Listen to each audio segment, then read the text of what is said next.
Hi Vicky, how are you? Hi Avishai. Do you remember that we promised to perform a second webinar? Yeah, sure, I do remember, and it seems that the time has come. So let's do it, Vicky. Yeah, let's go for it.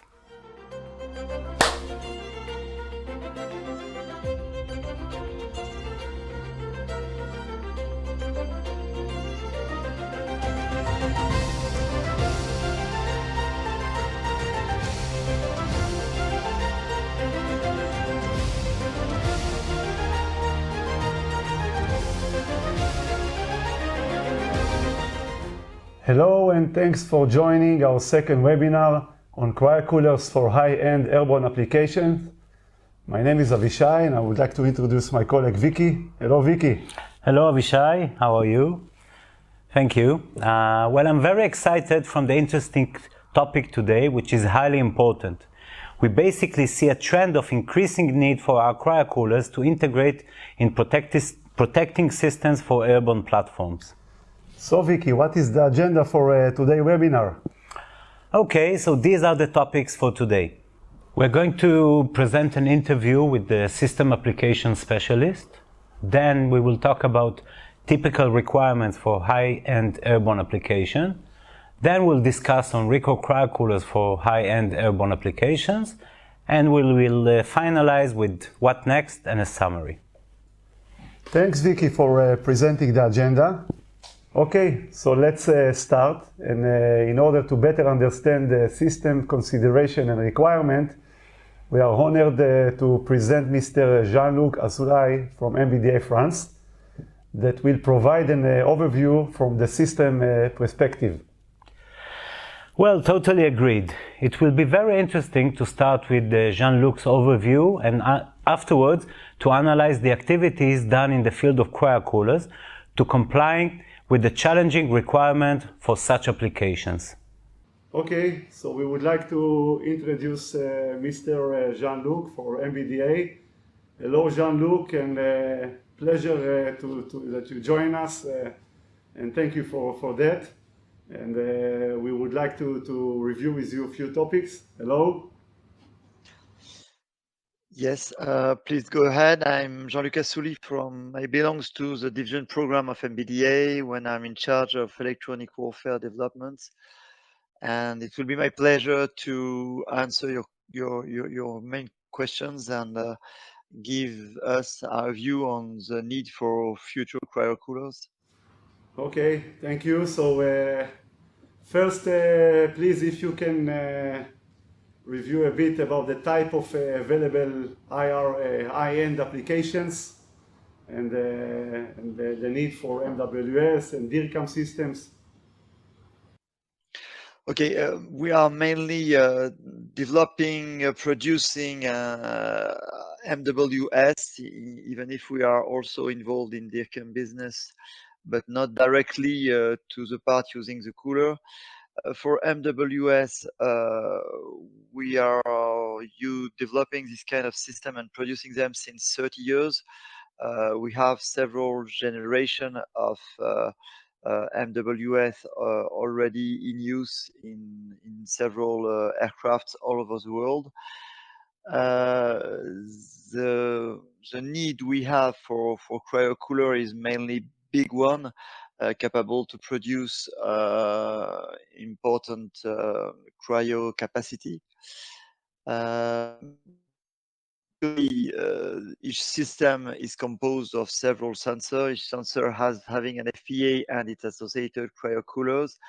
It goes from two sensor allowing to image the overall background around an aircraft to 6 systems doing the same job, but but smaller and more adapted to aircraft capable to have some mask. Okay, you started to say about the concept of work, a number of sensors. Can you add more about the system characteristics like response time for threat and other key figures that are important for the system? I would say to what is related to the cooler, the main characteristic is time to cool down. It's a very important feature because it dimension the time of alert in several aircrafts.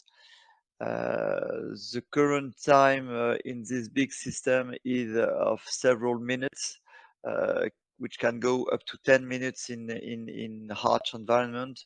And this is a key figure to improve in the future.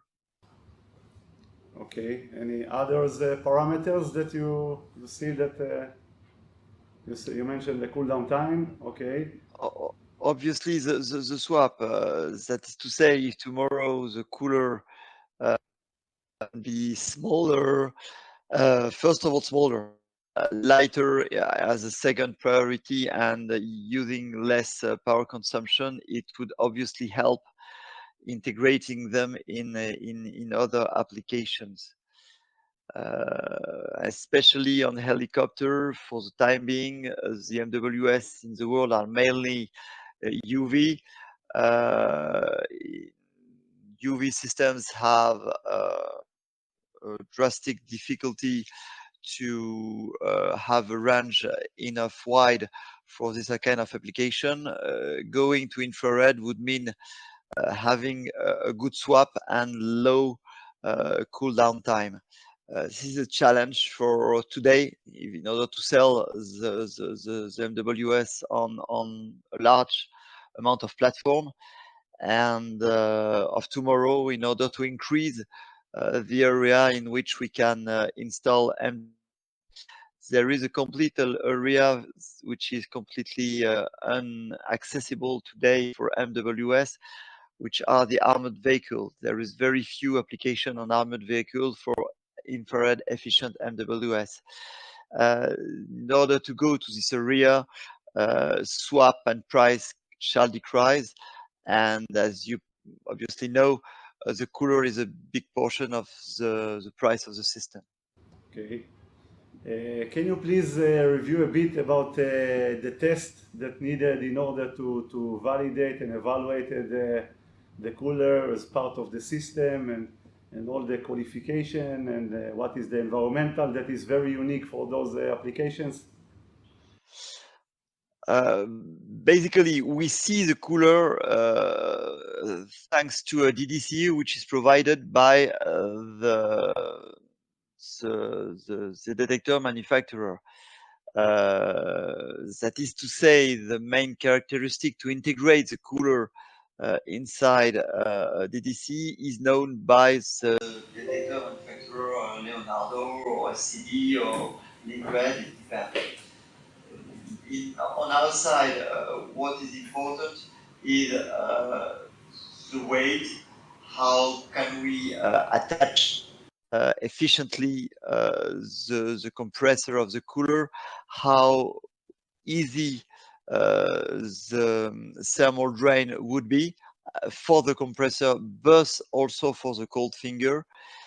And the environment for, especially on combat aircraft, is very harsh. We have a level of vibration shock which are very high. We have temperatures that can go up to more than 110 degrees C. So this is relatively,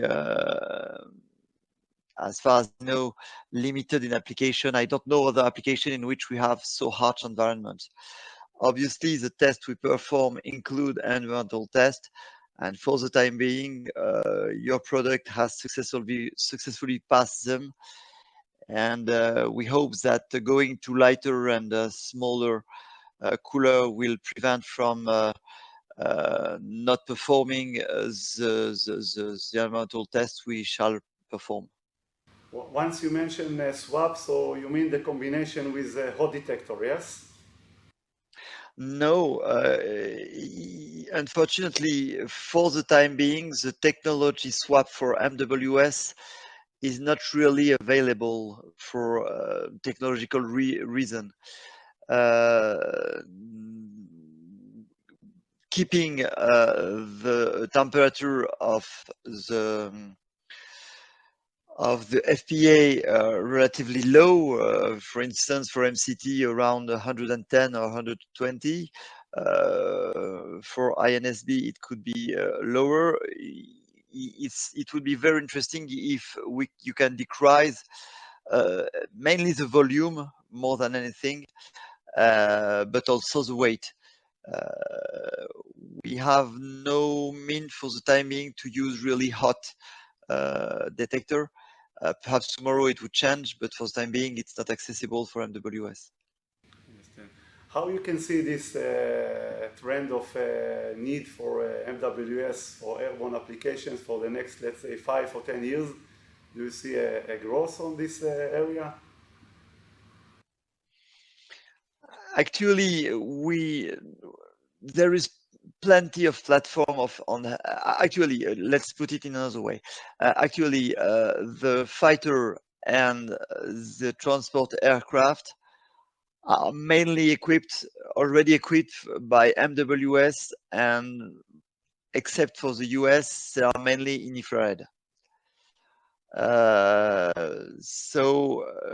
Obviously there is a market, but it will not be increased largely. The large market is, first of all, helicopter, because on helicopter either there is no MWS or they are in UV and the customer want to change them to improve the performance. So there is a huge market on this area. Now, on the other market, I would say at a longer time frame, is the armored vehicle. But for the time being, this market is hard to access because of the price and the swap of this equipment. Can you say some few words about the reliability of the system and how the cooler is important from that point of view? Yes, we can put a little word on that. The reliability we observe on your cooler is very good and actually better than what the computation says. I would say you are very cautious in your computation and the results are better. For the time being, for this kind of application, reliability is not really an issue. It would be another story if we have ground installed vehicle missile detector, which exists. But for our application on aircraft, we don't see it as something as a key factor, because you have already reached a level of reliability which is enough. And we would prefer the effort to go on, as I told you, the swap. Okay, so I think it was very interesting to host you in this webinar and to get your point of view. So we would like to thank you for joining us. It was a pleasure that you join us for this webinar, and wish you all the best. You too, thank you, and I hope you will have other very interesting contribution for your webinar. Okay, thank you, and thanks, bye. Bye. Thank you, Jean-Luc and Avishai. It was a very interesting interview. To summarize, we learned about key parameters that are important for the system, such as high cooling power, cool down time for readiness, compliance with swap, efficient thermal management, exposure to non-standard harsh environmental conditions, and the level of reliability. Now let's translate this insight into 4 groups of requirements from the detectors and the cryocoolers. Reliability, cooling power, environmental conditions, and swap. Okay, so now let's start with the first topic, and one of the most important, which is reliability. Why the reliability is so important? The reliability is important because the use of a multi-sensor platform and the fact that all the sensors are needed to operate together to make a full spherical coverage. The importance of reliability is not only in terms of MTTF or MTBF, but also in terms of failure distribution around the MTTF. In our live experiments, we calculate also the shape parameter of the Weibull distribution and found it to be relatively high, meaning that there is a narrow failure distribution. This is also very important to reduce the life cycle cost of the complete system and platform. In addition to the MTTF and failure distribution, it is also very important to minimize the infant mortality failures, which is something that we control during our production and tests before we deliver the cooler to our customers. For this requirement, we can offer several cooler models such as the K508N, K549 and K527. All of these coolers are airborne proven and were already integrated with success into multi-sensor systems. The K508N is the first cooler that we present in this category. This cooler, which is more than 10 years on the road and close to 10,000 coolers delivered, was widely tested in our lab, and we found that the MTTF is better than 28,000 hours in basic conditions. In addition, we already have some feedback from our customer that the cooler is operating in a perfect manner in surveillance and airborne application with systems that gain more than 1 million of operating hours. The second cooler that we propose is the K549. This cooler, which is a split rotary, is about 15 years in the field and more than 10,000 coolers were delivered. This cooler is an upgrade of an older version that is still serving in airborne applications for more than 20 years. This cooler has a very low field failure rate in many airborne applications, operating in many different systems and configurations. We will come back to this cooler later when we will see what is planned for the near future. Another cooler that we present is the K527, that is a single piston split linear cooler. This cooler was specially customized to a multi-sensor application that is qualified by many airborne platforms. The lab reliability of this cooler in basic conditions is more than 35,000 operating hours, while the experiment is still running.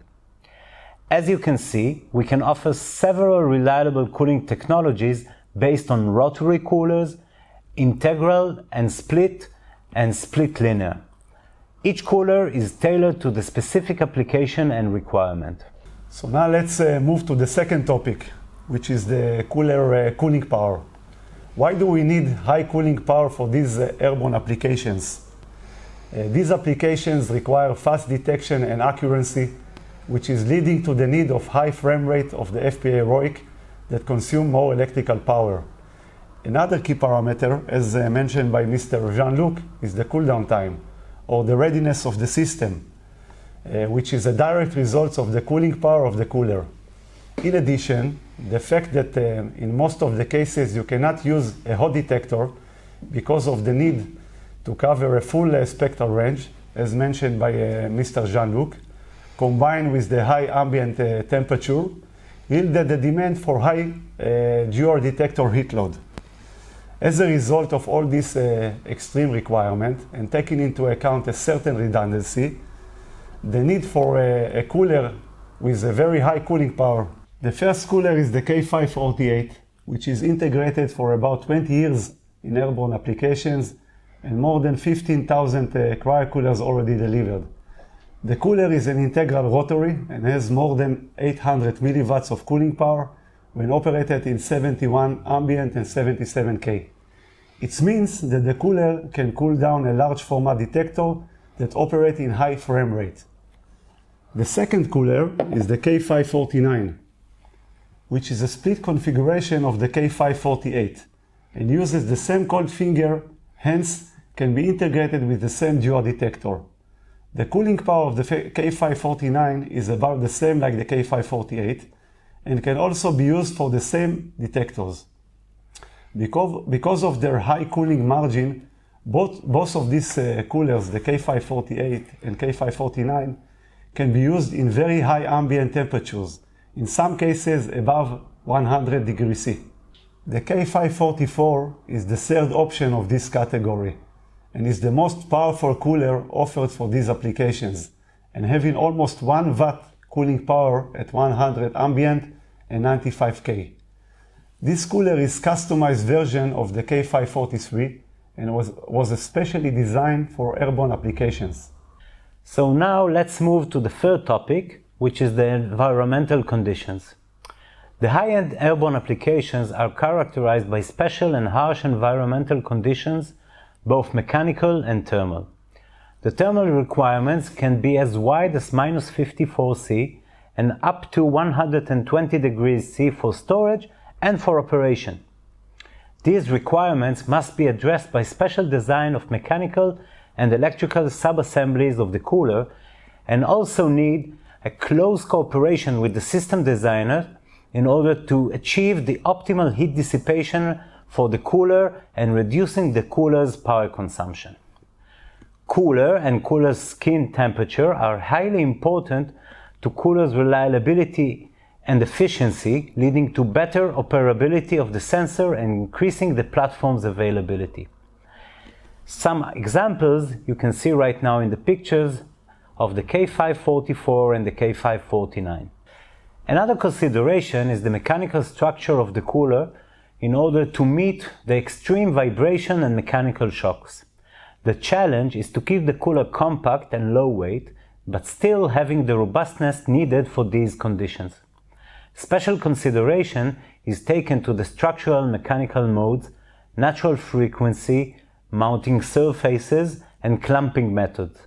In some cases, the cooler are withstanding vibrations up to 30 G RMS.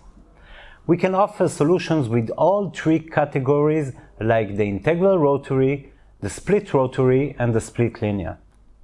For each application and set of requirements, we can tailor the optimal solution, as you can see in the 5 cooler models presented here in the pictures. The last topic is the swap, size, weight, and power requirement, that is also very important. The low volume of the sensor is required to reduce the drag with the air, which is in direct correlation with fuel consumption of the platform. Small size and compactness of the cooler will reduce the sensor volume and weight. Ricor coolers are well known to have an optimal ratio between the cooling capacity and volume, helping the system designer to integrate the most compact solution. In terms of power consumption, it is very important to keep it as low as possible in order not to exceed the allowed operating temperatures. The efficiency of the cooler is the most important parameter to keep the power consumption as low as possible. The K508N and the K527 are great examples of these cooler's options. The K527 is highly recommended because of its low footprint led by the single piston design, and in some of these applications there is no need for the dynamic balancer. As we have seen up to now, there are different cooling options for the airborne applications. But Vicky, what next?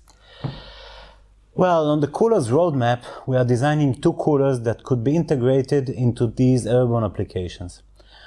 The first is the K549HP, which the main goal of development is to double the MTTF while keeping the robustness, the environmental conditions, and the cooling power with the same interfaces. The second model under development is the K508C, which is the third generation of the K508 family, which is targeted to triple the reliability of the K508. This cooler will be capable of cooling the same detectors like the K508N is cooling, but with a much better reliability. Well, Vicky, it seems that all topics well covered in this webinar. Yes, and I would like to thank Mr. Jean-Luc Azoulay for supporting our webinar, and to all participants. And we now continue to the second part of our live questions.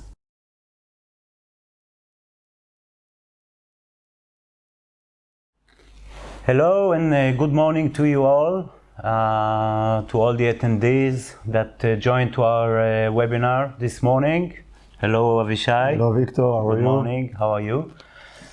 We encourage you all to post more questions. We will wait just a second or two until we will see the questions in the chat room. So This is the exact time for you. So I'll give you a few more seconds and we will start with the questions and answers session. Okay, so we have one question. The question is, what is the MTTF of the K549? Well, thank you, Avishai. This is a very good question.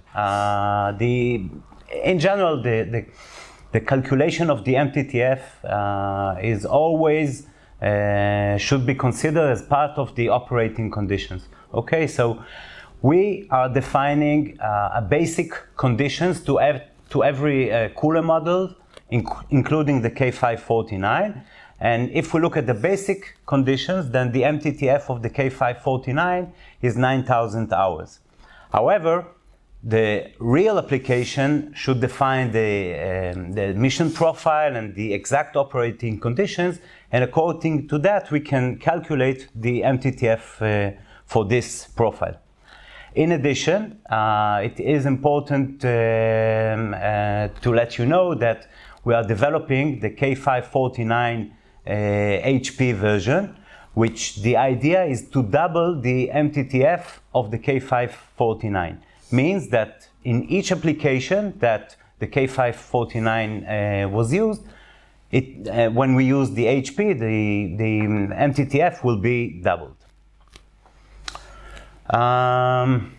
Okay, let's see. Okay, we have here another question. Is the K544 already launched in the market? Yes, so the answer is yes. The K544 is already launched and is served in an airborne project with harsh environmental conditions. And as you saw, the structure of this cooler is adapted in order to be more robust and to withstand the harsh environmental conditions. So yes, it's ready. And again, this cooler is a derivative of the K543. It's have about 1 watt cooling power, and already serve in a very tough project. The next question is is a question about the K508N, that we mentioned that the MTTF is 28,000 operating hours. And the question is at what conditions or what life profile this figure is referred to? Yes, so thank you. So as I mentioned earlier, on each cooler model we have something that we call the basic profile. When we say 28,000 hours for the K508N, we mean at the basic profile. We have a very accurate and precise list of the basic profile conditions for each cooler model. We can share that information, and we will write down this question and share the information later on. In general, this is a basic condition, let's say medium heat load, close to room ambient, not in accelerated profile.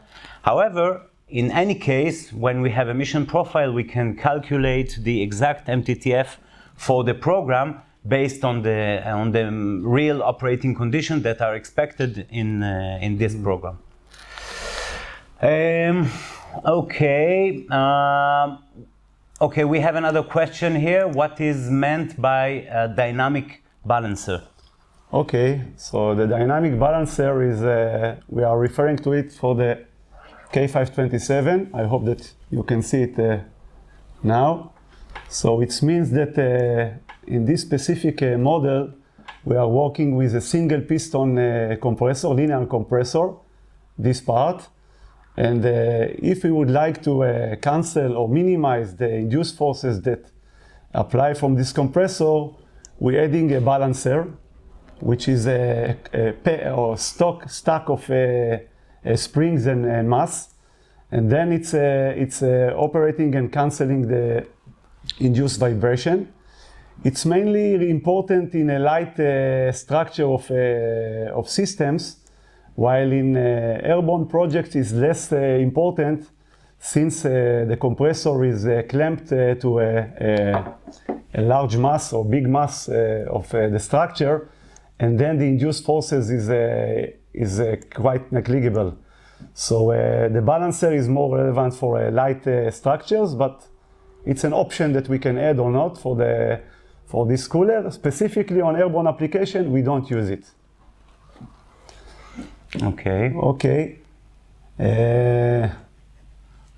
What else? Just 1 second. Okay. There is a question if we have more linear coolers than presented here. Well, of course we have, and we have quite a lot.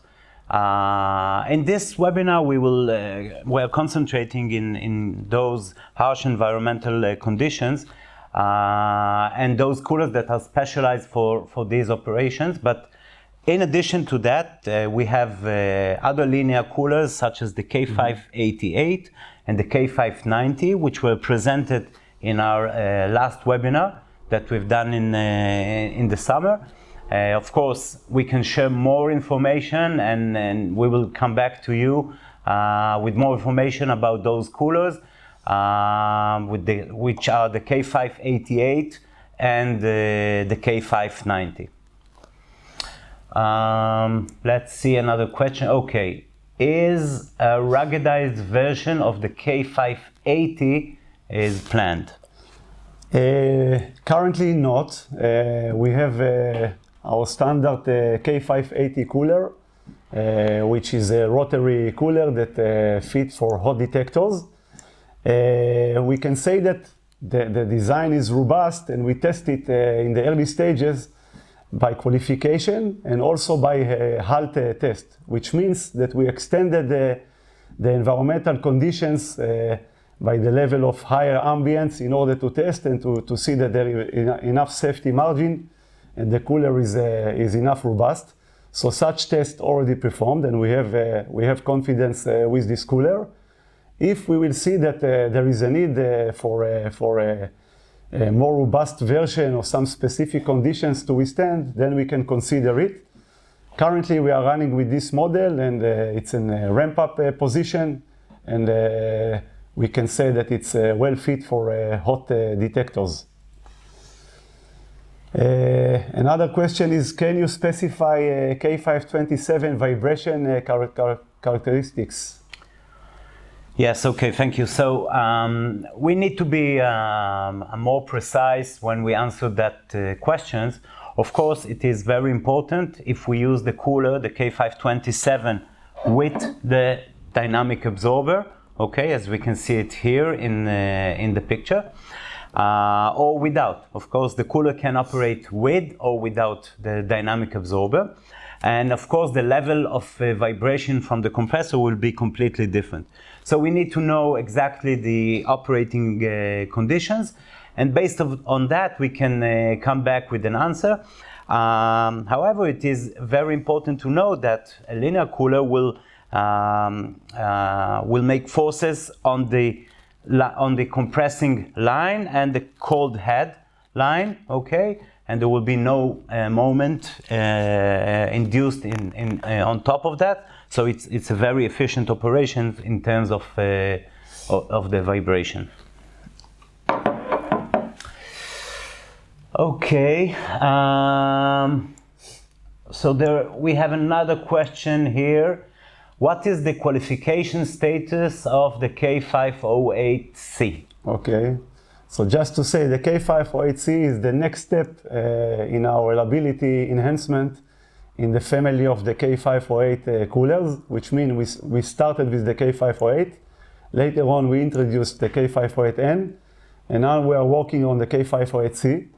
Let's say it's take more time than we thought at the beginning, since there are challenges to meet in order to increase more the reliability in rotary cooler.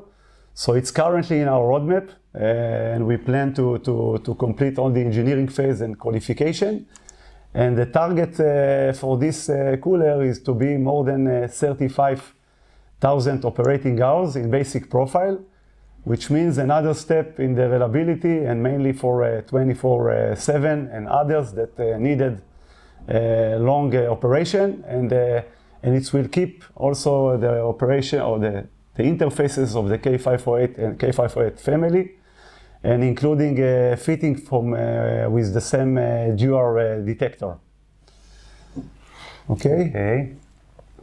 Can you detail the mill standard levels, GRMS and temperatures that were validated for the K549 qualification for the MWS probably application? Yes. Yeah. Okay, so as you may aware, the K549 was originally qualified almost 20 years ago, probably a bit more than that. The original qualification was, let's call it at the standard conditions. Temperatures were minus 40 C up to 71 C. Level of vibration, I would assume in the area of 10-15 GRMS, but you should look at the exact profile. However, through the years, when more requirements arrived and more demands came from the field, we've tested the K549 for a much higher level of vibration and temperature. We have programs that operate in the area of 20 to 25 GRMS, but again, we need to be very careful when we state the GRMS, because it is more important to know exactly how the level is distributed according to the frequency. We can send that information to the customer without any problem. The K549 is installed in many different conditions that are operating in those extreme conditions, so no problem to share that information. And in addition, we have the K549 HP under development, which is also going to be qualified. We are just preparing the qualification program, and we can share that also with the customers and make sure that the qualification process is according to the needs. Let's see another question. What level of degradation should be expected over time in the basic conditions? Okay, so it depends on which type of cooler we are talking. Basically, in the linear coolers, there is some degradation over time. The power consumption is increased during time, and then also you can build a kind of a model of prediction in order to see how the level is increased comparing to the specification. In the rotary, the typical is a bit different, which means that it's mainly kept more or less stable most of the lifetime. And then the typical way we can see that quite close to the end of the life, there is a quite quick degradation of performances. So this is also a kind of a challenge, and we asked a few times by customers if we can perform some model for end-of-life predictions. So this is the challenge. Since the rotary cooler is keeping quite stable over time, over the life test, and quite close to the end of life, there is a degradation. Maybe we will get to this point later or in the future to deal with the end-of-life prediction, which is we can see that is interesting mainly from a system point of view. Okay, the next one is, what is the advantage when we use K508N instead of K508? Okay, so the main idea of developing the K508N is to increase the reliability of the cooler with the same interfaces. Okay, so a customer can use a diode that he already designed, or even a diode that was used in the field already, and you can replace the K508 with the K508N. And in general, and every place where the K508 operated, the K508N will be double in operating hours. Simple as that, with the same interfaces. and using the same mechanical and electrical interfaces, more or less the same cryogenic performance. So it is quite transparent to the customer to make that replacement. It could be when entering into a new program, and it could be while doing some maintenance service to the same camera or the same system. Okay, so it looks like we've covered all the questions. Let me see here for a second.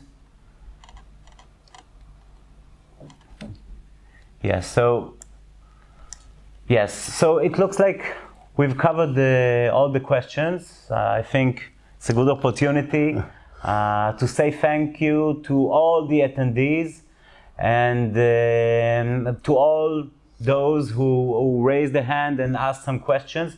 Of course, we encourage you to come back to us and ask for more information and more data over the coolers. We will be more than happy to share that with you. And I think that it's a good time to wrap this webinar. Yeah. And yes. we will meet next year. Hopefully, yes. Hopefully. So thanks for all attendance, and thanks for you, Victor. Thank you. There's another comment here. Someone says happy birthday, so happy birthday to you as well. Thank you. Thank you. Okay, Thank you all. Bye-bye. Bye-bye. Goodbye Thanks. to you. Bye-bye.